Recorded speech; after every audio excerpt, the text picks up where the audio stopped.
Right. సరే, మిగతా విషయాల్లో నేను కొంత రాజకీయంగా వేరేగా మాట్లాడిన ఈ ఒక్క విషయంలో మాత్రం మోదీ గారు 100% కాదు 1000% సక్సెస్ అయ్యారండి.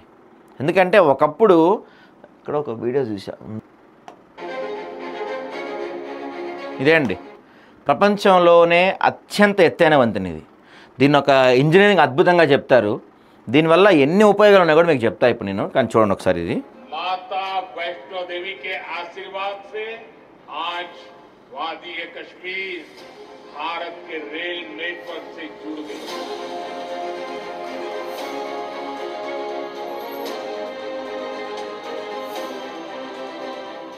उधमपुर, श्रीनगर, बारामूला, ये रेल लाइन प्रोजेक्ट ये सिर्फ नाम नहीं है, ये जम्मू कश्मीर के नए सामर्थ्य की पहचान है।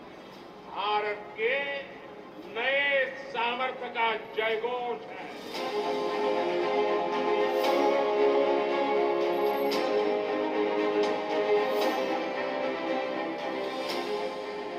चिनाब ब्रिज दुनिया का सबसे ऊंचा रेलवे आर्च ब्रिज है।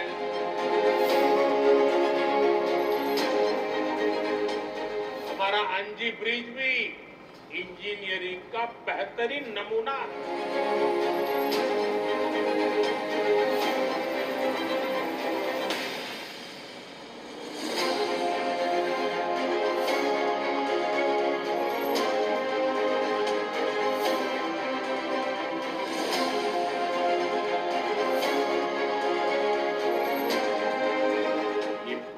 पूरा करना मुश्किल था, चुनौतीपूर्ण था, लेकिन हमारी सरकार ने चुनौती को ही चुनौती देने का रास्ता चुना है।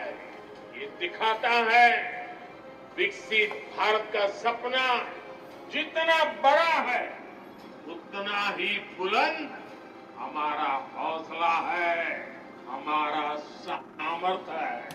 అది ఇది మన సామర్థ్యం, ఇది మన ఇంజనీర్ల గొప్పతనం అని చెప్తున్నారు మోడీ గారు. నిజంగా సలాం కొట్టాలి, మనం సెల్యూట్ చేయాలి. ఒకప్పుడు మనకి ఈ కాశ్మీర్ అంటే, జమ్మూ కాశ్మీర్ అంటే మనకు గుర్తొచ్చేవి అక్కడ మన పౌరులే మన మిలిటరీ వాళ్ళపైన రాళ్ళు వేసి కొట్టుకోవటం, అక్కడ మన ఎప్పుడు చంపుకోవటం, టెర్రర్ అటాకులు, ఇవే మనకి వినిపించేవి కాశ్మీర్ ప్రాంతాలు ఎక్కడైనా, జమ్మూలో కావచ్చు కాశ్మీర్లో కావచ్చు. కానీ ఆర్టికల్ 371 రద్దు చేసిన తర్వాత ప్రధాని మోడీ దాన్ని చాలా సీరియస్గా తీసుకొని అక్కడ డెవలప్మెంట్ మొదలుపెట్టిన తర్వాత ఒక అండర్గ్రౌండ్ టన్నెల్ కావచ్చు, ఇప్పుడు నిర్మించిన ఈ బ్రిడ్జ్ ఏదైతే ఉందో అది కాశ్మీర్ శకాన్ని మార్చేయబోతుంది. ఖచ్చితంగా కాశ్మీర్ యొక్క రూపురేఖల్ని మార్చబోతుంది ఈ బ్రిడ్జ్. ఎంత అద్భుతమైన బ్రిడ్జో తెలుసా అది. జమ్మూ కాశ్మీర్ అభివృద్ధికి ఆటంకం రానియను, ప్రధాని మోడీ చీనాబ్ నదిపై ఎత్తైన వంతెన ప్రారంభం. వంతెనను ప్రారంభించిన అనంతరం జాతీయ జెండాతో ప్రధాని మోడీ ప్రపంచంలో అత్యంత ఎత్తైన చీనాబ్ వంతెనపై వందే భారత్ రైలు పరుగులు తీస్తుంది. చూడండి, ఈ ప్రాంతంలో ఒకప్పుడు మామూలుగా ఇండియా జెండా ఎగరవేయాలంటేనే భయపడేవాళ్ళు, ఎందుకంటే అంత భయంకరంగా అటాక్స్ జరిగేవి ఆ ప్రాంతంలో. త్రివర్ణ పతాకం ఎగరేయాలంటే అక్కడ వణుకు పుట్టేది మన వాళ్ళకి ఒకప్పుడు. కానీ ఇప్పుడు ఆ ప్రాంతంలో ఒక్కడే ఒంటరిగా తొడగొట్టి నిలబడి త్రివర్ణ పతాకం భుజానేసుకొని నడుస్తున్నాడు. చూసారా, నిజంగా సెల్యూట్ చేయాలి మనం నరేంద్ర మోడీ గారికి. ఈ విషయంలో మాత్రం ఎవడో ఏదో మాట్లాడుతూ ఉంటారు, యుద్ధం ఆపేశారు, సరెండర్ నరేంద్ర అని ఏదో మాడుతూ ఉంటారు కదా కాంగ్రెస్ పార్టీ వాళ్ళు. అక్కడ ఏది అయినా సరే ఇలాంటి రైల్వే బ్రిడ్జిని ఎన్ని జన్మలైనా ఎవరు కట్టలేరు. ఈయన హయాంలో, మోడీ హయాంలో జమ్మూ అండ్ కాశ్మీర్ నిజంగా స్వర్ణయుగం అనే చెప్పాలి, డౌటే లేదు దాంట్లో మాత్రం. జమ్మూ కాశ్మీర్ భారతావనికి మకుటం లాంటిదని ప్రధాని నరేంద్ర మోడీ అభివర్ణించారు.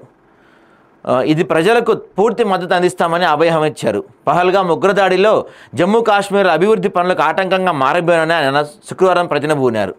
ఆపరేషన్ సింధూర్ కొనసాగిన రోజుల్లో పాకిస్తాన్ ప్రయోగించిన శతఘ్ని గుండ్లకు ధైర్యంగా ఎదురొడ్డి సరిహద్దు ప్రాంత వాసులను ప్రశంసించారు. పాకిస్తాన్ దాడిలో పూర్తిగా ధ్వంసమైన ఒక్కొక్క ఇంటికి 2 లక్షలు, పాక్షికంగా దెబ్బతిన్న ఒక్కొక్క ఇంటికి 1 లక్ష సాయం ప్రకటించారు.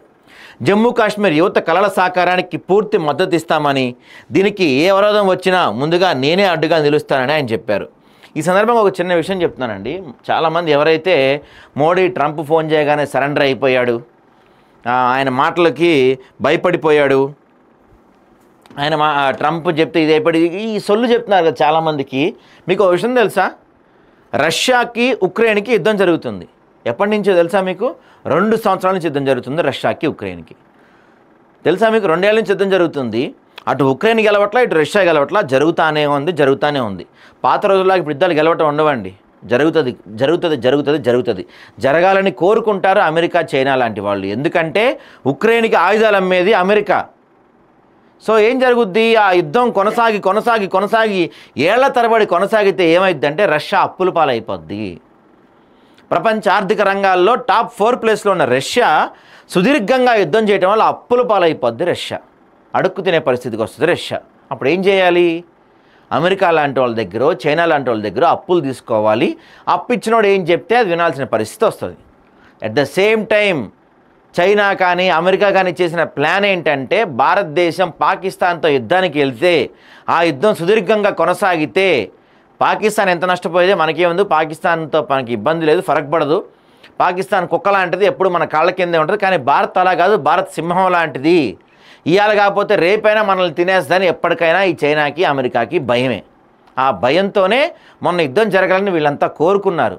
ఆ యుద్ధం చేస్తుంటే సుదీర్ఘ యుద్ధంగా మారేది, మనం ఆర్థికంగా కొన్ని లక్షల కోట్లు నష్టపోయేవాళ్ళం, ప్రాణ నష్టం జరిగేది.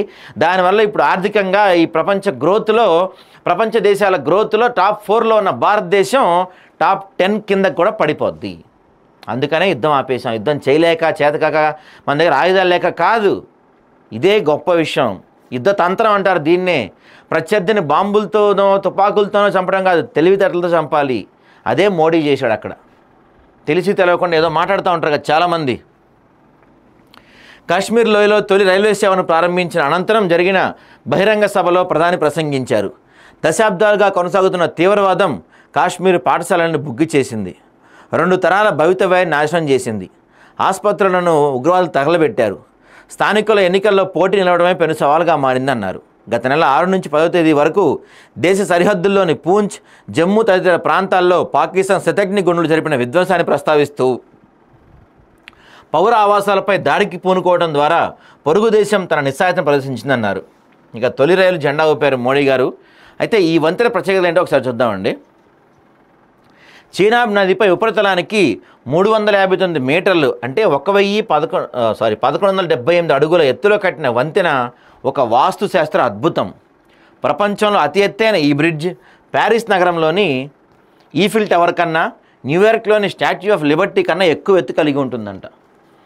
ఉదంపూర్, శ్రీనగర్, బారాముల్లా రైల్ లింక్ ప్రాజెక్టులో భాగంగా 1315 మీటర్ల పొడవు నిర్మించిన ఈ బ్రిడ్జ్ భూకంపాలనే కాక ఉధృతమైన గాలుల్ని, ఇతర ప్రకృతి వైపరీత్యాలని తట్టుకునే సామర్థ్యం ఉంటుందంట. ఎంత భారీ భూకంపం వచ్చినా ఆ రైల్వే బ్రిడ్జికి ఏం కాదంటండి. అంత టెక్నాలజీతో కట్టారంట దాన్ని. ఇక కట్రా, బనీహల్ మధ్య 111 కిలోమీటర్ల పొడవున రైల్వే మార్గానికి ఈ బ్రిడ్జి కీలక లంకె. దీని నిర్మాణానికి 2002లో అనుమతి లభించింది. అయితే పనులు మాత్రం 2017లో ప్రారంభమయ్యాయి. చూసారా, 2002లో అనుమతి వచ్చిందంట, పనులు మాత్రం 2017లో ప్రారంభించారంట. తెలుసుగా 2017లో ఎవరు అధికారంలో ఉన్నారు? 2002లో ఎవరున్నారు తెలుసుగా మనందరికీ. 2002లో ఎవరున్నారు? అప్పుడు బీజేపీ ప్రభుత్వం ఉంది, ఎన్డీఏ ప్రభుత్వం ఉంది. అప్పుడు కూడా 2000 ప్రభుత్వంలో అనుమతి వచ్చింది. ఆ తర్వాత పాపం వీళ్ళు ఓడిపోయారు. 2 సార్లు యూపీఏ అక్కడ పరిపాలించింది. మళ్ళీ వీళ్ళు వచ్చిన తర్వాత పనులు ప్రారంభమైనాయి. అంటే మధ్యలో 10 సంవత్సరాలు యూపీఏ హయాంలో ఉన్న కాంగ్రెస్ పార్టీ సోస్తా కూర్చుంది అంతే అక్కడ.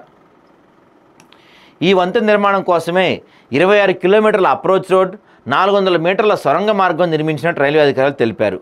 వంతెన నిర్మాణంలో భాగంగా అతి పొడవైన ఉక్కు ఆర్చ్, ధనువు ఆకారంలో వంచిన లోహ నిర్మాణం అంత ఎత్తులో జత చేయడం ఒక అద్భుతం, అసాధారణం. ఈ ఆర్చ్ నిర్మాణాన్ని 2021 ఏప్రిల్లో పూర్తి చేశారు. కశ్మీర్లోని దేశంలోని ఇతర ప్రాంతాలకు కలిపే ఈ వంతెన ఆ ప్రాంత పారిశ్రామిక, వ్యవసాయ అభివృద్ధికి ఎంతగానో తోడ్పడుతుందని భావిస్తున్నాను. చీనా వంతెనతో పాటు ప్రధాని ప్రారంభించిన అంజీ వంతెన కూడా ఒక వాస్తు కళాఖండమే. ఇది దేశంలో 2వ అతి ఎత్తైన బ్రిడ్జ్. దీన్ని నిర్మించాలని 2016 అక్టోబర్లో నిర్ణయించారు. ఈ బ్రిడ్జిని అంజీ నదికి చెందిన లోతైన ఇరుకైన లోయపై నిర్మించారు. 725 మీటర్ల పొడవున ఈ బ్రిడ్జ్ కట్రా, రియాసీ పట్టణాలను అనుసంధానిస్తుంది. 331 మీటర్ల ఎత్తున్న ఈ వంతెనకు ఒక వయాడక్టు, ఒక అప్రోచ్ బ్రిడ్జ్ కూడా నిర్మించారు. ఉధృతమైన గాలులే కాకుండా తీవ్రమైన పేలులు తట్టుకుని దీన్ని నిర్మించారు. ఎందుకంటే ఇక్కడ మనకి మన ఎదవలు ఈ పాకిస్తాన్ నా కొడుకులు ఎప్పుడు, ఎందుకంటే మనం డెవలప్ అవుతుంటే వాళ్ళు చూడలేరు కదా, ఎక్కడ ఏ బాంబు పెడదామా, దేన్ని కూల్చేద్దామా, ఏది పడేద్దామా, ఏది పాడు చేద్దామని ఉంటారు కదా. సో అలాంటి వాటిని కూడా తట్టుకునేలాగా వీటిని నిర్మించారంట. నిజంగా మాత్రం ఇది ఒక ఇంజనీరింగ్, దాన్ని ఏమంటారు, ఇంజనీరింగ్ అద్భుతంగా చెప్పాలండి. ఈ బ్రిడ్జిని ఒక్కసారి, అంటే ఇప్పుడు పరిస్థితులు అక్కడ ఎలా ఉన్నాయో తెలియదు, కుదిరితే ఒక్కసారి అందరూ వెళ్ళిరండి.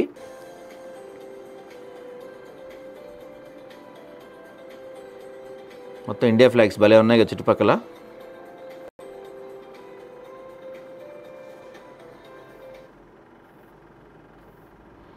ఫస్ట్ వందే భారత్ రైలు ఇది పిక్చర్ చూడండి ఎంత బాగుందో కదా. ఈఫిల్ టవర్ కన్నా ఎత్తైందంటండి ఇది. అక్కడి నుంచి చూస్తే కింద ఎంత ఉంటుందో కదా, బాగుంది. అదే చెప్తున్నా కదా, అత్యంత అద్భుతమైన కట్టడంలో ఇది ఒకటి. ఏదో ఉగ్ర దాడులు జరిగాయనో ఇంకేదో జరిగిందని భయపడి ఆగిపోకుండా కుదిరితే ఈసారి హాలిడే ట్రిప్ వెళ్తే ఈ ప్రాంతానికి వెళ్ళండి ఒకసారి, బాగుంటుంది.